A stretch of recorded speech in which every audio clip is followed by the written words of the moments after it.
अच्छा, शुरू। पुनः प्रारंभ कीजिए। बिल्कुल शुरू से।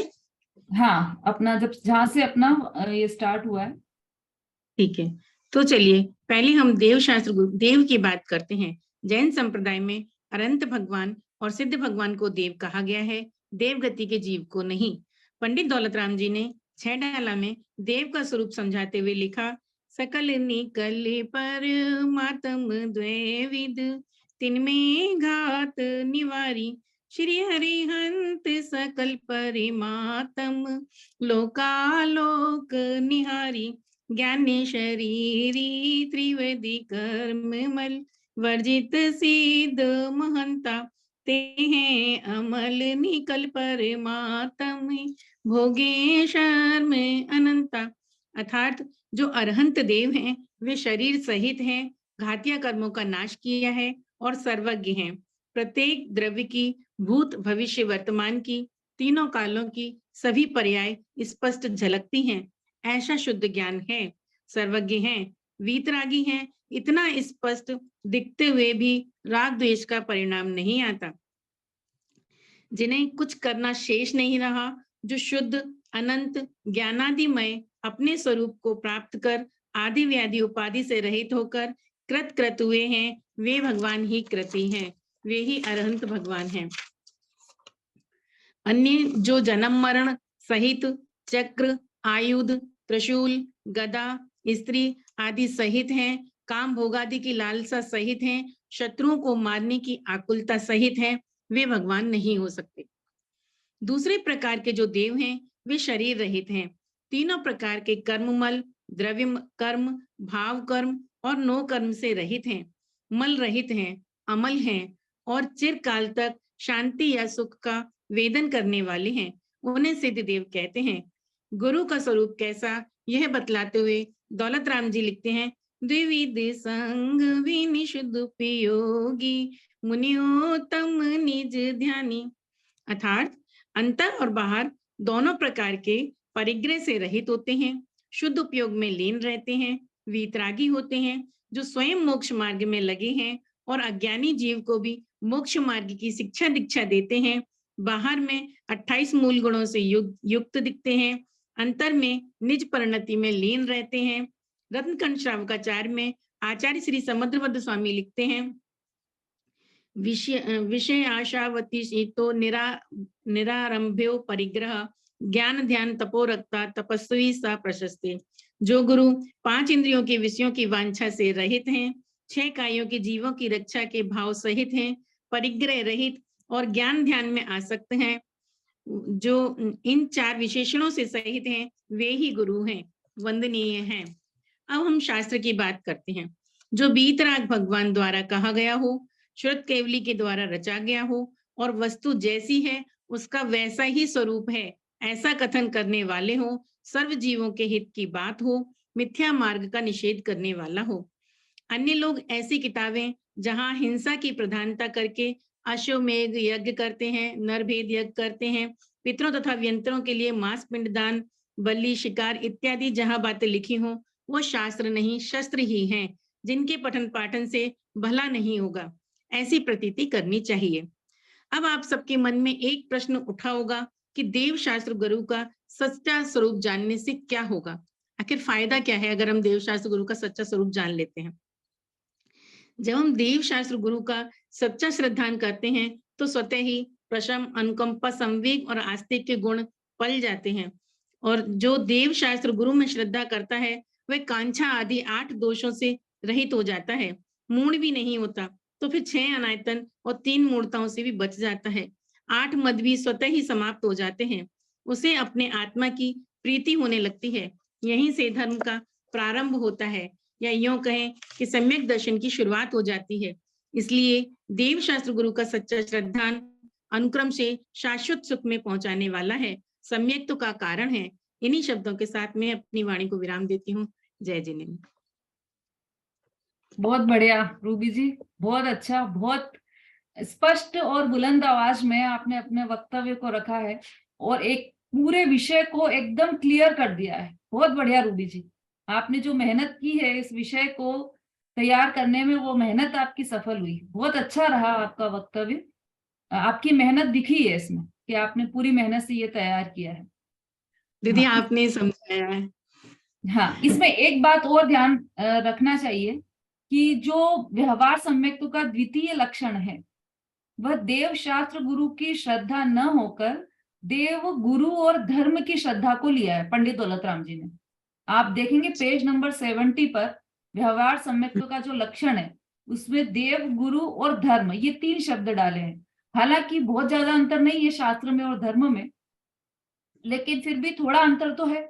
शास्त्र सिर्फ पढ़े जाते हैं, है ना, तो पढ़ने में ही जो कुशास्त्र हो वह कुशास्त्र पढ़ने लायक नहीं है। लेकिन धर्म भी जिसमें हिंसा को धर्म बताया गया हो वह वो धर्म कुधर्म है। उसकी श्रद्धा नहीं करके और जो अहिंसा परमो धर्म है ऐसी श्रद्धा करना वह व्यवहार सम्यक्त्व का लक्षण है। पूरे धर्म को ही इसमें शामिल किया गया है। बाकी आपने बहुत अच्छा पूरा हर चीज कवर की है। देव और गुरु का स्वरूप आपने बहुत सुंदर बताया। वहां से आपने जो पिछली गाथा है उसमें से देव और गुरु का स्वरूप पकड़कर वो इसमें बिल्कुल फिट बिठाया है। मतलब आपने जो अंतरात्मा का जो स्वरूप बताया गया है उसमें से उसे पिक किया है। बहुत बढ़िया, बहुत सुंदर, आप बधाई की पात्र हैं। अब समय हमारा अभी 10-15 मिनट है हमारे पास। अगले वक्ता को हम ले लेते हैं।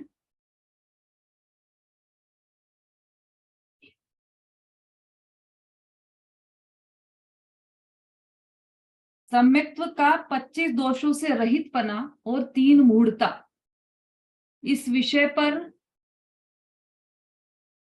हैंड रेस कीजिए भाई, कौन बोलने वाले हैं इस विषय पर। सम्यक्त्व का 25 दोषों से रहित पना और 3 मूढ़ता, ये 2 विषय आपको समाहित करना है। आप, हाँ संगीता जी आप बोले। उससे पूर्व हमारे बीच में दिल्ली से आदिश जी जैन साहब जुड़े हुए हैं। भाभी जी हैं आदिश जी जैन साहब के घर से। हाँ, जय जिनेन्द्र भाभी जी। जय जिनेन्द्र, बहुत बढ़िया। मुझे ये मालूम नहीं था कि आपकी कक्षा में ये रूबी, हम लोग शाम को स्वाध्याय करते हैं तो रूबी हमारे साथ स्वाध्याय में जुड़ी है हरिद्वार से। अच्छा अच्छा। तो मैंने उसने कल बताया था मुझे कि आप हमें हम छठाला पढ़ रहे हैं। बहुत अच्छा लगा आपके साथ में, तो हाँ, बहुत ही बढ़िया। बहुत बढ़िया। हमारे बहुत अच्छे विद्वान हैं आदिश जी भाई साहब, और दिल्ली की कई संस्थाओं के अध्यक्ष भी हैं वो। तो और बहुत अच्छी तीव्र रुचि है आदिश जी भाई साहब की, और भाभी जी की भी बहुत रुचिवान है भाभी जी भी। ये दिल्ली से आज हम जुड़े हैं। बहुत बहुत स्वागत है भाभी जी आपका। हाँ जी, संगीता जी अपना विषय प्रारंभ कीजिए। और भी जो लोग जुड़े हुए हैं यहाँ पर कक्षा में वो अपना वीडियो ऑन करेंगे तो पता चल पाएगा कि आप लोग कहाँ से जुड़े हैं। वीडियो भी ऑन कीजिए। हाँ संगीता जी। जय जिनेन्द्र दीदी, जय जिनेन्द्र सभी को। छह ढाला, छह ढाला ये छोटा समय सार, लघु समय सार है। ये पंडित दौलत राम जी कृत लिखा हुआ है। छह ढाला जैसी अमर कृति की रचना कर पंडित दौलत राम जी का जन्म संवत 1855-56 के मध्य हाथरस में हुआ था। उनके पिता का नाम टोडरमल जी था, जो गंगटीवाल गोत्री पल्लीवाल जात के थे। अपने बाबा जी का व्यवसाय चुना और अलीगढ़ बस गए। आपका विवाह अलीगढ़ निवासी चिंतामणि बजाज की सपुत्री के साथ हुआ। उनके 2 पुत्र हुए, जिनमें बड़े टीकाराम जी थे। दौलतराम जी की 2 प्रमुख रचनाएं हैं, एक तो छह डाला और दूसरी दौलत विलास। छह डाला ने तो आपको अमृत प्रदान किया है, किया ही साथ साथ अपने 150 के लगभग आध्यात्मिक पदों की रचना की, जो दौलत विलास में संग्रहित है। सभी पद भावपूर्ण और देखने में छोटे लगे घाव करें गंभीर और चरितार्थ कर रहे हैं। छेड़ाला ग्रंथ का निर्माण संवत 1819 में हुआ। यह कृति अमृत अत्यंत लोकप्रिय है तथा जन जन के कंठ का हार बनी हुई है। इस ग्रंथ में संपूर्ण जैन धर्म का मर्म छिपा हुआ है। इसमें पहले की 6 भावना वैराग्य परक हैं और 6 भावना तत्व परक हैं। मैं अपने विषय पे आती हूँ। बसमद टार निवार तृष्टता सट अनायतन जानो त्यागो संकादिक बस दोष बिना संवेगा चित पागो अष्ट अंगर दोष 25 तिन संक्षेपे कहिए बिन जाने ते दोष गुणन को कैसे तजिए गई। प्रत्येक भव्यात्मा निरंतर मोक्ष पाने के लिए लालायित है। सम्यक दर्शन, सम्यक ज्ञान एवं सम्यक चारित्र, इन तीनों की एकता मोक्ष मार्ग है। इसमें प्रथम स्थान सम्यक दर्शन को प्राप्त है, जैसे मोक्ष महल की प्रथम सीढ़ी कहा जाता है। तृणान योग की अपेक्षा से सम्यक दर्शन के मूल में 3 भेद हैं: उपशम, क्षयोपशम, छायक, अनंतान बंदी, क्रोध, मान, माया, लोभ एवं मिथ्यात्। सम्यक मिथ्यात् और सम्यक प्रकृति, इन तीनों के क्षय होने पर छायक सम्यक्त है और उपशम होने पर उपशम तथा सर्वघाती प्रकृतियों का उदयाभावी क्षय, उन्हीं का संगीता जी 1 मिनट हाँ जी, इंटरप्ट कर रही हूँ। ऐसा है, समय लिमिटेड है अपने पास। आपका विषय वैसे ही बहुत बड़ा है, सम्यक के 25 दोषों से रहितपना और 3 मूर्ता, तो ये विषय वैसे ही बहुत बड़ा है। तो आप सिर्फ विषय पर ही बोले तो अच्छा रहेगा। हाँ, ठीक है, ओके दीदी, ठीक है। सम्यक दृष्टि जीव 25 दोषों से रहित और 8 मूल गुणों से सहित होते हैं। 25 दोषों में 8 मद, 8 संकादी दोष, 3 मूर्ता और 6 अनायतन। इस प्रकार इन 25 दोषों से रहित एवं संवेग, अनुकंपा, अस्तिकाय, प्रसम भावना के साथ अष्ट गुणों से विभूषित समष्टि जीव होता है। उन 25 दोष और 8 मदों की विवेचना संक्षेप में की जा रही है, क्योंकि दोष और गुणों का परिज्ञान किए बिना गुणों का अपनाना और दोषों का छांटना संभव नहीं है। दोष मीन्स अवगुण। स्वरूप प्राप्ति में बाधक कारणों को दोष कहते हैं या विकार भाव को दोष कहते हैं। संकादी दोष 8 होते हैं: शंका, आकांक्षा, विकित्सा, मूल दृष्टि, अनुपगमन, अस्थितीकरण, अवात्सल, अप्रभावना। मूढ़ता 3 होती है। मूढ़ता माने मूर्ख, देखा देखी बिना विवेक की क्रिया करने को मूढ़ता कहते हैं। देव मूढ़ता, गुरु मूढ़ता, लोक मूढ़ता। अनायतन 6 होते हैं: अपूज स्थान एवं कुदेव, कुशास्त्र, कुगुरु, उनके प्रशंसकों का अनायतन कहते हैं। अनायतन 6 हैं: कुगुरु, कुदेव, कुधर्म, कुगुरु सेवक, कुदेव सेवक, कुधर्म सेवक। मद 8 होते हैं: जाति मत, कुल मत, रूप मत, ज्ञान, विद्या, बल, तप। 8 मद। प्रसम कसायों की मंदता अर्थात क्रोधात कसायों को उपशम होना प्रसम है। संवेग संसार शरीर भोगों से भयभीत होना ही संवेग है। भद्र प्रणाम अनुकंपा मिथ्यात से प्रेरित, पाप कर्म से पीड़ित दुखी जीवों को देखकर मन में करुणा या दया का भाव आना अनुकंपा। वात्सल्य भाव। अस्तिकाय षट द्रव्य रूप लोक में विश्वास रखते हुए स्वात्म स्वरूप की आस्था जगाना ही आस्तिक्य है। 25 दोषों को जानने की क्या आवश्यकता है? 25 दोषों का परिज्ञान किए बिना उनसे मुक्त होना संभव नहीं है। अतः 25 दोषों को समझकर ही छोड़ा सकता है। 8 अंगों को समझना क्यों आवश्यक है? 8 अंगों को समझे बिना अपने में धारण करना, उनको अपने जीवन में स्थान देना शक्य नहीं है। अतः अपने जीवन में उतारने के लिए 8 अंगों का ज्ञान आवश्यक है। जय जिनेंद्र जी, जय जिनेंद्र सभी। बहुत बढ़िया, अच्छा बोला संगीता जी आपने। बहुत अच्छी भावना है आपकी, हमेशा ही भावना बहुत अच्छी रहती है आपकी। और आपने प्रारंभ भी बहुत सुंदर किया है विषय का। चूंकि समय कम था हमारे पास, नहीं तो आपको पूरा अवश्य सुनते हम। 25 सम्यक्त किन 25 दोषों से रहित होता है और किन 3 मूढ़ता से रहित होता है, इसका वर्णन अभी हमने सुना संगीता जी से। देखो, सम्यक्त 2 प्रकार का, निश्चय सम्यक्त और व्यवहार सम्यक्त, ऐसा अब चर्चा आती है ना, तो उसका जीता जागता उदाहरण हमें संगीता जी से मिल गया। अब जो सम्यक्त के 4 गुण हैं, संवेग, अनुकंपा, प्रशम और एक चौथा कौन सा है? अस्थिपना। अस्थिपना नहीं है, अस्थिपना नहीं है, आस्तिक्य है। अस्थिपना तो एक गुण है प्रत्येक द्रव्य का, अस्तित्व गुण। अस्थिपना नहीं है। अब चूंकि संगीता जी बार बार अस्थिपना बोल रही थी उसको, लेकिन फिर भी किसी ने को बुरा क्यों नहीं लगा, क्योंकि सब समझते कि उनका अभिप्राय सही है।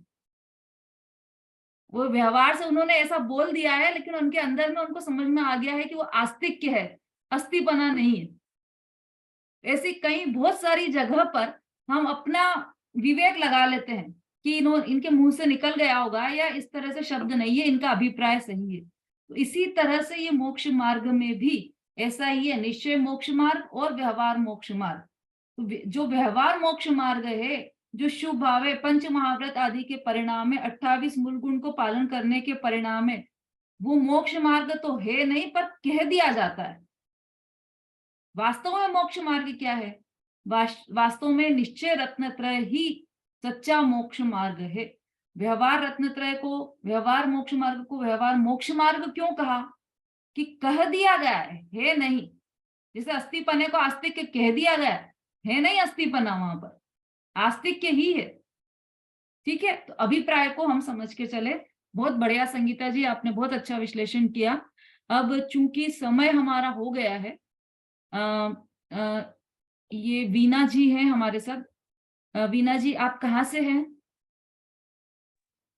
मैं दिल्ली से हूँ। मैं तो ममता दीदी जी की क्लास में ही हूँ। आज पहली दफे यहाँ का पता चला है।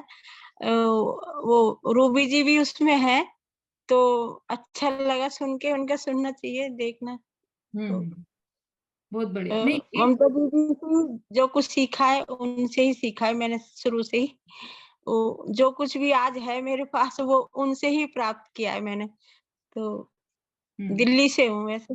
हाँ, बहुत अच्छा, बहुत बढ़िया, आपका स्वागत है यहाँ पर। मैं चूंकि इसलिए पूछ रही थी कि किसी वीना जी का मैसेज आया था मेरे पास, वो भजन बोलना चाहती हैं, तो वो अगर उपस्थित हो तो वो हैंड रेज कीजिए। आपने किया था क्या मैसेज?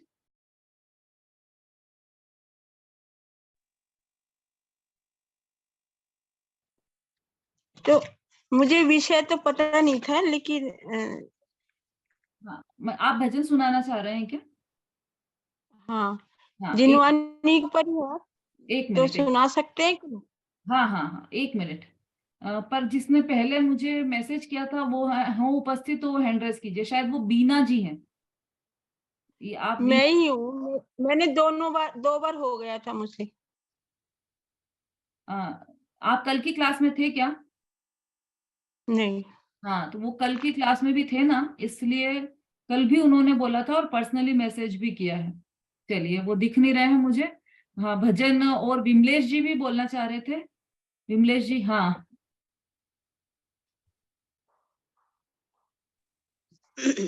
हाँ, आप भी भजन बोलना चाह रहे हैं ना? आपका तो विषय से संबंधित भजन है ना? हाँ जी। हाँ, तो आपसे भजन सुनते हैं हम। और वीना जी, आपसे हम कल सुनेंगे भजन, क्योंकि ये विषय से संबंधित भजन अभी विमलेश जी भी बोल रहे हैं। अच्छा, एक विषय और इसमें बाकी रह गया था मुझे, मेरी भूल से वो रह गया है विषय। सम्यक्त्व के 4 गुण, प्रशम, अनुकंपा, आस्तिक्य और संवेग, ये एक विषय एक और है। यदि जो वक्ता जिनके अलग से मैसेज भी आए थे कि हम भी बोलना चाहते थे, तो वो अपना हैंड रेज कर सकते हैं। वो बोलना चाहें तो वो कल की गोष्ठी में बोल सकते हैं। ये विषय एक और रह गया है हमारा, सम्यक्त्व के 4 गुण। कोई बोलना चाहते हैं? दीदी, मैंने है ना सम्यक्त के 8 अंगों के ऊपर पूरा तैयार किया है, लेकिन मैं बोल दूं कल को चारों के बारे में, संवेग, प्रशम और ये अनुकंपा और आस्तिक्य। ठीक है, 8 अंग के बारे में कौन बोलने वाले हैं? हाँ, वैसे मैंने तैयार 8 किया 8 अंगों के लिए। ठीक है, ठीक है, तो आप इस पर बोल दीजिएगा, इस विषय पर कल हाँ की जी, सभा में। हाँ हाँ, वो कर लूंगी, मैं तैयार दीदी आज। ठीक है। हाँ, आप हाँ भजन प्रारंभ कीजिए।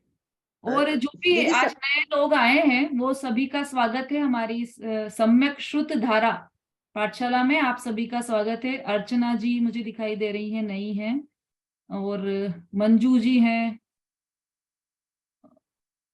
और भी हैं जो वीडियो पर तो नहीं है। जो वीडियो पर नहीं है तो मैं इसलिए उनका नाम नहीं ले पा रही हूँ। आप सभी जो भी हैं कक्षा में, आप सभी का स्वागत है।